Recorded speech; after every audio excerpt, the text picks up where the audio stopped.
माझे नाव रोजी आहे. मी माझ्या रोजच्या रुटीनप्रमाणे मुलांना शिकवत होते. माझ्या फोनवर कॉल यायला लागल्यावर मी व्यस्ततेने माझा मोबाईल काढला, कॉल उचलून कानाला लावला आणि त्याच वेळी ब्लॅकबोर्डवर लिहितही होते. माझ्या बहिणीचा फोन आला. तिने मला सांगितले की माझे सासरचे लोक घरी आले आहेत आणि मला लवकर येण्यास सांगितले आहे. मी बरं म्हटलं आणि फोन कट केला आणि घाई करूनही मला अर्धा तास लेट झाले होते म्हणून मी माझ्या मंगेतरला फोन करू लागली. पण प्रत्येक वेळेप्रमाणे माझी निराशा झाली. माझा मंगेतर असे का करतो माहीत नाही. तो खरोखरच कुठेतरी व्यस्त असतो की त्याला माझा कॉल उचलायचा नसतो माहीत नाही. आजपर्यंत मला हे ठरवता आले नाही. मी माझा मोबाईल बंद करून ठेवला. काही वेळाने मी माझ्या घरी पोहोचले. मी खूप आनंदाने ड्रॉइंग रूममध्ये गेले. पण पुढच्याच क्षणी माझा सर्व आनंद ओसरला. आता आनंदाची जागा निराशाने घेतली होती आणि एक खोटे स्मित करून मी माझ्या सासूबाईजवळ जाऊन बसली. माझा मंगेतर आजही आला नव्हता. मला माहीत नाही त्याला मला त्रास देण्यात काय मजा वाटत होती. त्याचा हा ॲटिट्यूड माझ्या समजण्याच्या पलीकडे होता. ना तो कॉलवर बोलला ना मला कधी भेटायला आला. मी एक मुलगी असूनही त्याला भेटायला बोलवायचे पण तो अजिबात येत नव्हता. एक बाजूला त्याची आई आणि बहीण म्हणायच्या की तो माझ्यावर खूप प्रेम करतो, पण मला तर असे काहीही कधीच दिसले नाही ज्यामुळे मला विश्वास बसेन की तो माझ्यावर प्रेम करतो. मी माझ्या मनाला धीर देत असे की कदाचित तो लग्नानंतर प्रेमाला महत्त्व देत असेल. आणि माझी सासू अजूनही आमच्या आईकडून आमच्या लग्नाची तारीख घ्यायला आलेल्या होत्या. हे ऐकून मला खूप आनंद झाला. मलाही लग्न करून लवकरात लवकर माझ्या घरी जायचे होते. पण आईच्या उत्तराने सर्व काही इच्छा धुळीला मिळाल्या. आईने सांगितले की आम्ही सध्या तरी लग्नाची तयारी करू शकत नाही म्हणून मी आत्ता सांगू शकत नाही. माझी सासू जबरदस्ती करू लागली. आईला समजावण्याचा प्रयत्न करू लागली.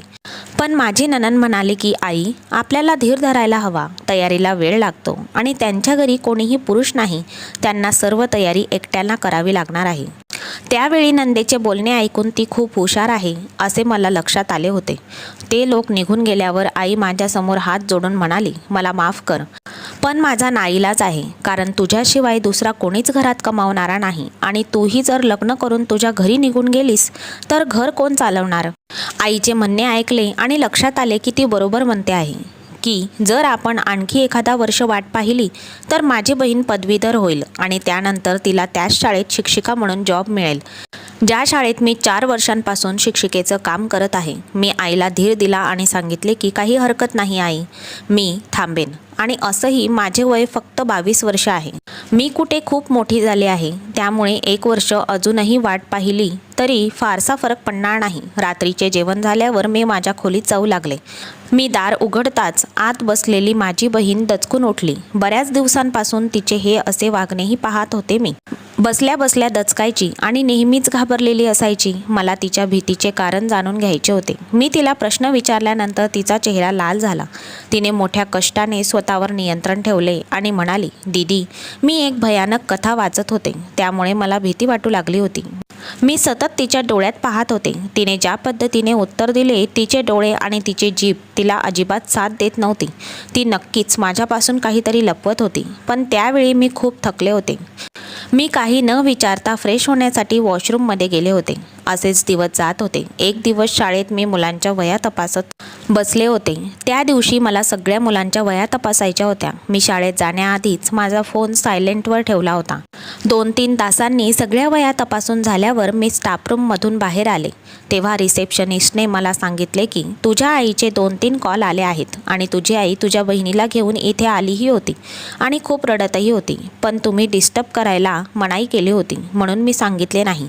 तिचे बोलणे ऐकून मी खूप काळजीत पडले. आईला काय झालंय? मी लगेच माझ्या बॅगेतून मोबाईल काढला आणि आईला कॉल केला. तिने पलीकडून लगेच एकाच रिंगमध्ये फोन उचलला. आई खूप रडत होती. मी खूप अस्वस्थ झाले. मी आईला विचारले काय झाले. मग आईने रडून मला घरी यायला सांगितले. मी सुट्टीबद्दल विचारले पण मला सुट्टी मिळाली नाही कारण मुलांची परीक्षा होणार होती आणि आता मला दुपारपर्यंत थांबावे लागणार होते. माझे लक्ष सतत माझ्या आईकडेच होते. सुट्टी होताच मी कोणताही विलंब न लावता सरळ घरी गेले आणि जेव्हा घरी पोहोचले तेव्हा माझ्या बहिणीच्या खोलीतून ओरडण्याचा आवाज येत होता. मी सरळ तिच्या खोलीकडे गेले. समोरचे दृश्य पाहताच माझ्या पायाखालची जमीनच निघून गेली. माझी आई माझ्या बहिणीला खूप मारत होती. मी आईला विचारले, हे सर्व काय आहे? आई म्हणाली, तिला विचार, एवढ्या लहान वयात ती काळे तोंड करून आली आहे. कुठे तोंड दाखवण्याच्या लायकीचे सोडले नाही तिने आपल्याला. मी लोकांना काय उत्तर देणार? आईचे बोलणे ऐकून डोक्यावर जणू आभाळच कोसळले होते. मी माझ्या बहिणीकडे बघत होते, जी पुन्हा पुन्हा नाही मध्ये डोके हलवत म्हणत होती की मी वाईट नाही, मी एक शुद्ध स्त्री आहे. माझ्या आईचीही रडून रडून वाईट अवस्था झाली होती. माझ्या बहिणीची अवस्था खूप वाईट होती. मला आश्चर्य वाटले. मी माझ्या बहिणीला पाहत होते. माझ्या कानांवर विश्वासच बसत नव्हता. काहीही झाले तरी मी जे ऐकले ते खरे आहे की माझ्या कानांनी ही एक फसवणूक आहे. मी प्रत्येक गोष्टीला खोटं ठरवले असते, परंतु या गोष्टीला कसं खोटं ठरवू शकते? हे स्वप्न किंवा माझा भ्रम नव्हता, वास्तव होता. हा आमच्या जीवनात अचानक आलेला सैलाब होता, जो आमच्या आयुष्यात आता माहीत नाही कोणता तुफान आणणार होता.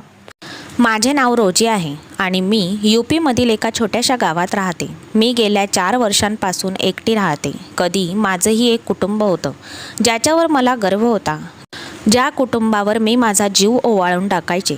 पण माझ्या एका निष्काळजीपणामुळे मी माझे कुटुंब गमावले होते.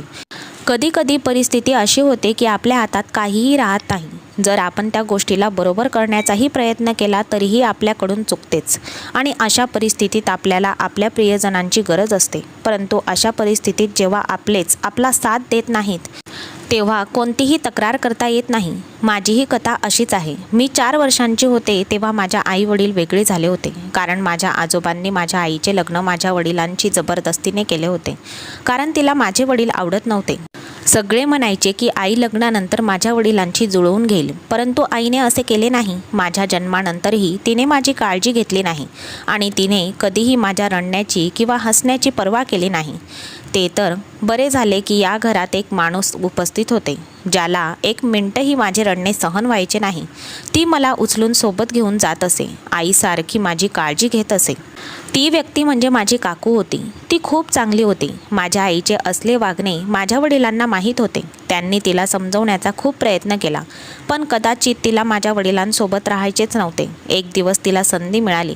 त्याच रात्री वडील काही महत्त्वाच्या कामात अडकले होते आणि घरी परतले नव्हते. ते घरी आल्यावर ती बाबांसमोर उभी राहिली आणि माझ्या बाबांवर आरोप करू लागली. पण कदाचित वडिलांचा धीर सुटला होता आणि त्यांनी आईला घटस्फोट दिला. ती तर आधीपासूनच घटस्फोटासाठी तयार असल्यासारखे वाटत होते. तिने तिच्या वस्तू पॅक केल्या, उचलल्या आणि ती घरातून बाहेर पडली. या निर्णयाने दोघांनाही खूप दिलासा मिळाला होता. पण तिच्या या निर्णयाचा माझ्या आयुष्यावर किती वाईट परिणाम होईल याचा तिने अजिबात विचार केला नाही. माझी सगळी जबाबदारी माझ्या काकूवर येऊन पडली होती. त्यामुळे तिचे स्वतःचे आयुष्य अस्ताव्यस्त झाले होते. 3 वर्षानंतर वडिलांनी घटस्फोटित महिलेशी दुसरे लग्न केले, जिच्या पतीने तिला लग्नाच्या 6 महिन्यानंतरच घटस्फोट दिला होता. सुरुवातीला मला तिच्या जवळ जायला खूप भीती वाटत होती. असं वाटणं साहजिक होतं, कारण शाळेत सावत्र आईबद्दल जे काही ऐकले होते ते चांगले नव्हते. पण ती बाई खूप हुशार, समजदार बाई होती. काही दिवसातच तिने माझ्या हृदयात तिचं स्थान निर्माण केलं आणि मी तिला मम्मी म्हणू लागले. माझ्यात आणि मम्मीमध्ये छान बॉन्डिंग झाली होती. काका आता शहरात राहत होते. त्यांनी काकू आणि मुलांना पण बोलवून घेतले होते. आता घरात फक्त मम्मी बाबा राहत होते.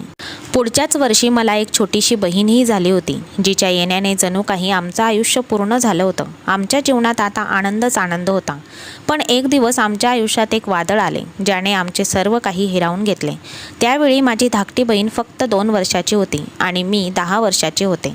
बाबांना हृदयविकाराचा झटका आला होता. तेव्हा वडिलांचा जागीच मृत्यू झाला आणि आमचे आयुष्य उद्ध्वस्त झाले. सगळी लोक माझ्या आईला दुष्ट म्हणत होते, जी तिचे पहिले लग्न टिकवू शकले नाही आणि आता ती तिच्या दुसऱ्या पतीलाही खाऊन गेली. तिला तिचे दुसरे लग्नही वाचवता आले नाही. आता लोकांनी आमचे जगणे कठीण केले होते. त्यावर काकांशीही संवाद होत नव्हता. अखेर आईला ते घर विकायला भाग पाडलं आणि आम्ही तिथून दुसऱ्या गावाला गेलो.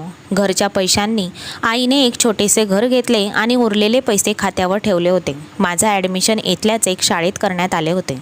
घर विकून मिळालेल्या पैशांनी आम्ही चांगले जगत होतो. आईला कदाचित कल्पना होती की हे पैसे फक्त 9 वर्षच टिकतील. त्यासोबतच ती लोकांच्या कपड्यांवर एम्ब्रॉयडरीचे कामही करू लागली होती. पण त्या कामाने जे पैसे मिळत होते त्यांनी कुठे आमचे घर भागत होते. मला खूप वाईट वाटले. जेव्हा आईला मी असे असहाय्य पाहायचे तेव्हा मला खूप वाईट वाटायचे. मी इंग्रजीतून पदवी मिळवली आणि 1 वर्षात नोकरी करू लागले. पुढचे शिक्षण माझ्या नियंत्रणाबाहेर होते, म्हणून मी माझे शिक्षण सोडले. तर माझी लहान बहीण हिनाचे ॲडमिशन मी एका प्रायव्हेट शाळेत केले. माझा हाच प्रयत्न होता की जसे माझ्या सावत्र आईने मला सख्ख्या आईसारखं एवढं प्रेम दिलं, त्याप्रमाणेच माझं आता हे कर्तव्य आहे की मी माझ्या बहिणीला चांगले शिक्षण द्यायला हवे आणि तिला एक चांगली व्यक्ती बनवू शकेन आणि एक चांगल्या पदावर पोचवू शकेन. आईने मला नोकरी करण्यापासून खूप रोखले, पण पगार 20,000 होता. मी माझ्या आईच्या सल्ल्याने त्यावेळी नोकरी सोडली असती तर एवढी चांगली नोकरी कुठे मिळणार होती मला. मग काळ त्याच्या गतीने पुढे सरकला आणि जेव्हा मी 21 वर्षाची झाले तेव्हा एका लहानशा कुटुंबातील मुलासोबत माझं लग्न ठरलं. त्याला एकुलती एक बहीण होती आणि तो एकच भाऊ होता. बहिणीचे लग्न झाले होते. आता त्यांच्या घरात आई वडील आणि तो स्वतःच राहत होता. ते आमच्याच गल्लीच्या मागे राहत होते. आईला नाते आवडले, मुलगा आवडला, म्हणून आईने लग्नासाठी त्यांच्याजवळ 1 वर्षाचा वेळ मागितला होता आणि माझी एंगेजमेंट त्या मुलाशी करून दिली. एंगेजमेंटला माझा होणारा नवरा फक्त 10 मिनिटासाठी आला होता. माझ्या नंदेच्या मार्फत आमचे नंबर्सची देवाणघेवाण झाली होती, पण माझ्या मंगेतरने मला स्वतःहून कधीही फोन केला नाही. मला या गोष्टीचे फारसे काही वाईट वाटले नाही, पण आता माझ्या मंगेतरने माझ्याकडे दुर्लक्ष केल्याने मला खूप वाईट वाटत होते. मी काय करू शकत होते, कारण त्यांना दिलेला वेळ आता संपणार होता. लग्नाची तारीख ठरवायला ते लोक आले होते आणि आईने यावर प्रतिक्रिया दिली नाही आणि माझी बहीण आता 13 वर्षाची झाली होती आणि आईने तिची प्रत्येक इच्छा पूर्ण केली. तिला कधीही कशाची कमतरता जाणवू दिली नाही. ती आमची खूप लाडकी होती.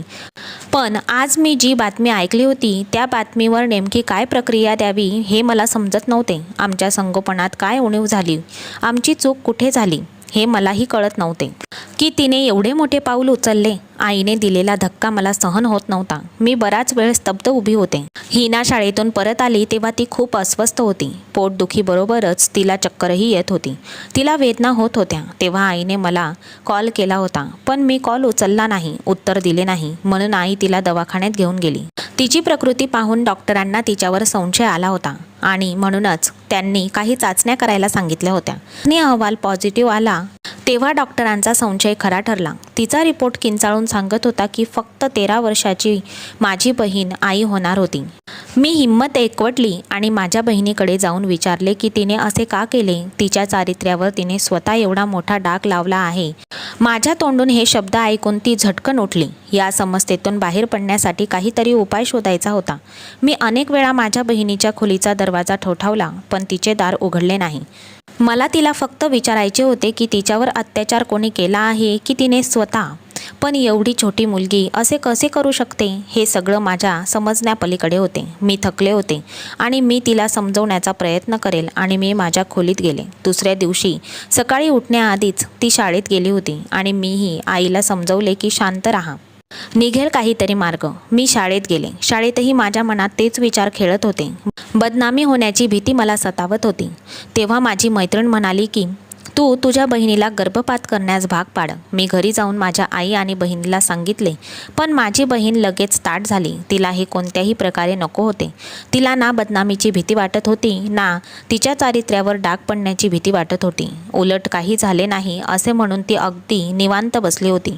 पण माझ्या सासरच्या मंडळींना जर ही बातमी समजली तर त्यांनी माझ्याशी असलेले त्यांचे नाते संपवले असते.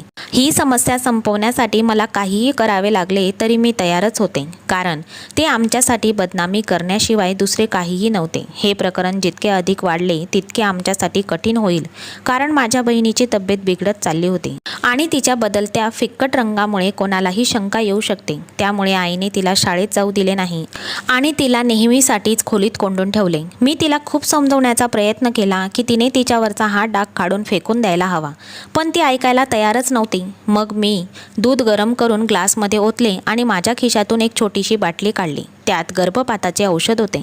माझे हात थरथर कापत होते की मी कोणाचा तरी जीव घेणार आहे, पण त्यावेळी मी माझ्या बहिणीचे आयुष्य उद्ध्वस्त करताना माझ्या डोळ्यासमोर पाहू शकत नव्हते. ती तर स्वतःच खूप लहान आहे आणि ती एक लहान मुलाला कशी सांभाळेल, हे बेकायदेशीर मुलाची काळजी. लोकांनी तर तिला टोमणे मारूनच मारून टाकले असते. अशा बाईला तर हे लोक जगूही देत नाही. ती माझी बहीण होती आणि मी तिला स्वतःवर एवढा मोठा अत्याचार करताना पाहू शकत नाही. म्हणूनच मी असे औषध मिसळले होते की सापही मरेल आणि काठीही तुटणार नाही. मी दुधात ते औषध टाकले आणि डब्बी बंद करून माझ्या खिशात टाकली. मग एक चमचा घेऊन दुधात औषध मिसळून घेतले. मी दुधाचा ग्लास घेऊन माझ्या बहिणीच्या खोलीत जाऊ लागले. मी विचार करत होते की मी जे करत होते ते चुकीचे होते, पण माझा हेतू काही चुकीचा नव्हता.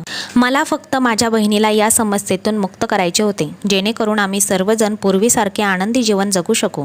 ती पलंगावर पडली होती आणि मी तिला दूध प्यायला सांगितले. ती माझ्याकडे विचित्र नजरेने पाहू लागली.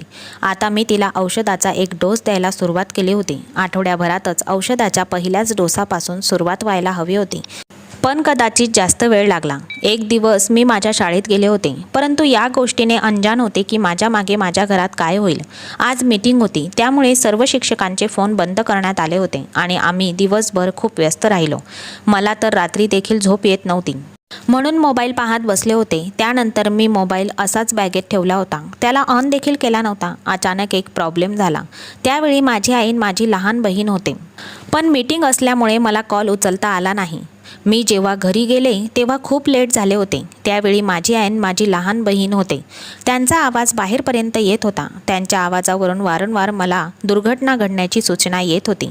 मी धडधडत्या हृदयाने घरात गेले आणि माझ्या आईला उद्ध्वस्त अवस्थेत पाहिले. माझी तर झोपच उडाली होती आणि धावतच आईजवळ गेले. आई जोरजोरात रडत होती. जेव्हा आई थोडी शांत झाली तेव्हा मी आईला विचारले. दुसऱ्याच क्षणी आईने माझ्या तोंडावर चापट मारली आणि मला जे काही सांगितले ते ऐकून माझ्या पायाखालची जमीनच सरकली. आई म्हणाली, मी खूप दगडाच्या हृदयाची आहे. मी माझ्याच बहिणीचा जीव घेतला. आई मला सांगू लागली की तुला लाज वाटत नाही? तू माझ्या मुलीचा जीव घेतलास. मी तुला आईपेक्षा जास्त प्रेम दिले. तू माझ्याच मुलीला मारलंस. मी काही सांगण्याचा प्रयत्न केला, पण आईने ऐकले नाही. मी तिथे शांत उभी राहून आईने केलेले आरोप ऐकत होते. आई खरंच तर सांगत होती, मी दिलेल्या औषधमुळेच माझी बहीण मरण पावली होती, कारण ती स्वतः लहान होती आणि त्या औषधाचा डोस सहन करू शकले नाही. ती तिच्या जीवाची बाजी हरली होती, पण घरात मला तिच्या रडण्याचा आवाजाचा भासही झाला होता. पराभूत होऊन माझ्या आईने मला माझ्या बहिणीचा अंत्यविधीही पाहू दिला नाही. मी सर्वांना सांगितले होते की माझ्या बहिणीचा मृत्यू सरड्याचे दूध पिल्याने झाला आहे, असे सगळ्यांना सांगण्यात आले. खरं तर फक्त माझ्या आईला आणि मलाच माहीत होते. काही काळानंतर माझ्या बहिणीचा अंत्यसंस्कार करण्यात आले आणि मला माझ्या बहिणीचे शेवटचे दर्शन घेण्यापासून वंचित केले गेले. आयुष्य परत रुटीनवर आलं. या काळात मी माझ्या आईला मनवण्याचा पुरेपूर प्रयत्न केला. रात्रंदिवस माझी बहीण स्वप्नात यायची आणि तिच्या आयुष्याचा हिशोब मागायची, पण थोडे दिवस मी माझा भास असावा असे म्हणून सोडून दिले. पण आता जेव्हा मला खरी स्वप्ने पडू लागली तेव्हा मी काही दिवसांसाठी हे ठिकाण सोडण्याचा निर्णय घेतला. जागा बदलल्यामुळे माझ्या आईलाही थोडं बरं वाटेल, तिच्या आरोग्यावर चांगला परिणाम होईल. त्या स्वप्नामुळे मला थोडीशी झोपही येत नव्हती आणि त्यामुळेच माझी तब्येत खराब झाली होती. काय सांगता येतं, जागा बदल केल्यामुळे तब्येतीत थोडा फरक पडेल. या संदर्भातच मला सुट्टी घेण्यासाठी शाळेत जावे लागणार होते. आई कुठेतरी बाहेर गेली होती, म्हणून मी कुलूप लावून चावी शेजारच्या आंटीला दिली की आई आल्यावर तिला थांबावे लागणार नाही. मी शाळेत पोहोचताच प्रिन्सिपल म्हणाल्या, माझ्याबरोबर थोडा वेळ ये. काही नाही, मुलांबद्दल मला बोलायचे आहे. हे ऐकताच मी मुख्याध्यापकांसोबत त्यांच्या खोलीत गेले. तेव्हा मी प्रिन्सिपल मॅडमकडे माझी तब्येत बरी नाही म्हणून मी हॉस्पिटलला जाण्याची परवानगी मागितली. माझी अवस्था खूप वाईट होती, म्हणून मला लगेच सुट्टी मिळाली. मला माझी तब्येत दाखवायची होती, म्हणून मी दवाखान्यात पोहोचले. तेव्हा मला दिसले की बेडवर पडलेली मुलगी दुसरी कोणी नसून, वेदनेने आक्रोश करणारी दुसरी कोणीही नसून माझी बहीण होती. माझी आई माझ्या बहिणीला वाचवण्यासाठी डॉक्टरांसमोर हात जोडून विनवणी करत होती. मी मागे होते, त्यामुळे तिने मला पाहिले नाही. आईला लेबर रूममधून बाहेर काढण्यात आले. डॉक्टरांनी तपासणी सुरू केली आणि ऑपरेशन करण्यासाठी माझ्या बहिणीला घेऊन गेले. ऑपरेशनच्या तासाभरानंतर माझ्या बहिणीच्या पोटातले माझ्या हातात होते. तिच्या पोटात बाळ नव्हते, तर एक फायब्रॉइडचा गुच्छ होता, ज्याने फुगून माझ्या बहिणीचे पोट मोठे करून टाकले होते. डॉक्टर म्हणाले की ही मुलगी एकदा माझ्याकडे आली होती, तेव्हाही मला तिला फायब्रॉइड असण्याचा संशय आला होता. मी तिच्या टेस्टही केल्या होत्या. त्याचा अहवाल टेबलावर ठेवून मी इमर्जन्सी केसमध्ये गेले होते. ती परत माझ्या कॅबिनमध्ये आली तेव्हा तिच्या आईने चुकून तिच्या रिपोर्ट्सऐवजी दुसरे रिपोर्ट्स घेतले. ही चुकीची गर्भधारणा झाल्याची रिपोर्ट्स होती. काश ती माझ्याकडे आधीच आली असती तर आज तिला एवढा त्रास झाला नसता. मी ते पॅकेट धरले आणि आईजवळ जाऊन उभी राहिले. मला पाहून तिला धक्काच बसला. ती तर मला घरीच सोडून आली होती. मी इथे येईल याची तिला अजिबातच आशा नव्हती. मी ते फायब्राईडचे पॅकेट माझ्या आईच्या हातात ठेवले आणि माझ्या बहिणीची अवस्था या फायब्राईडमुळेच झालेली आहे, ज्याला तू मूल समजत होतीस आणि तिच्या पोटात 9 महिने वाढवत राहिली. तू तिचं सगळं पोट जखमी करून ठेवलं आहे आणि तिला खूप दुखत आहे. जाऊन पाहू नये. मग मी आईला विचारले की तिने हे सगळे का केले, पण माझ्या आईकडे माझ्या कोणत्याही प्रश्नाचे उत्तरे नव्हते. कदाचितच त्यांना माझ्यावर संशय होता की मी त्यांच्या मुलीला मारून टाकेल आणि म्हणूनच स्वतः आपल्या मुलीच्या मृत्यूचे नाटक रचून मला तिच्यापासून दूर केले. आणि एक मी होते ज्या या ओझ्याखाली दाबली गेली होती आणि माझी बहीण माझ्यामुळेच वारली. त्यामुळे मला रात्री झोपही येत नव्हती. मी माझ्या आईला आणि बहिणीला न सांगता दुसऱ्या शहरात आले आणि त्यांचा माझ्यावर या अविश्वासाने मला तोडून ठेवले होते. त्यांचा माझ्यावर विश्वास नव्हता, पण मी जे करत होते ते त्यांच्या भल्यासाठीच करत होते. मी तिथे जाऊन एका शाळेत अर्ज केला. माझ्या अनुभवामुळे मला नोकरी मिळाली आणि एका महिलेने मला तिच्या घरी राहण्यासाठी बोलावले. आता आई आणि धाकट्या बहिणीला मी त्यांच्या अकाउंटला पैसे सेंड करते. पण त्यांच्यासमोर जाण्याचे पुन्हा धाडस माझ्यात झाले नाही, कारण मी या सगळ्याचा विचार केला तर मला कशा प्रकारे धोक्यात ठेवण्यात आले ते आठवते. माझ्या बहिणीच्या मृत्यूची बातमी ऐकून मला माझ्या अस्वस्थ रात्री आठवतात. म्हणून मित्रांनो, आपल्या व्यक्तीवर विश्वास ठेवा. तिच्याविषयी आपल्या मनात संशयाची भावना असेल, काही गैरसमज असेल तर तो दूर करण्याचा प्रयत्न करा, पण तिला आपल्यापासून लांब जाण्यास मजबूर करू नका. मित्रांनो, आजची कथा तुम्हाला कशी वाटली हे कमेंट्समध्ये नक्की कळवा. तुम्हाला ही कथा आवडली असेल तर व्हिडिओला लाईक करा आणि अशा छान छान कथा ऐकण्यासाठी चॅनलला सबस्क्राईब करून बेल आयकॉन प्रेस करा व ऑलवर सेट करा, म्हणजे पुढचा व्हिडिओ तुम्हाला लगेच मिळेल. धन्यवाद.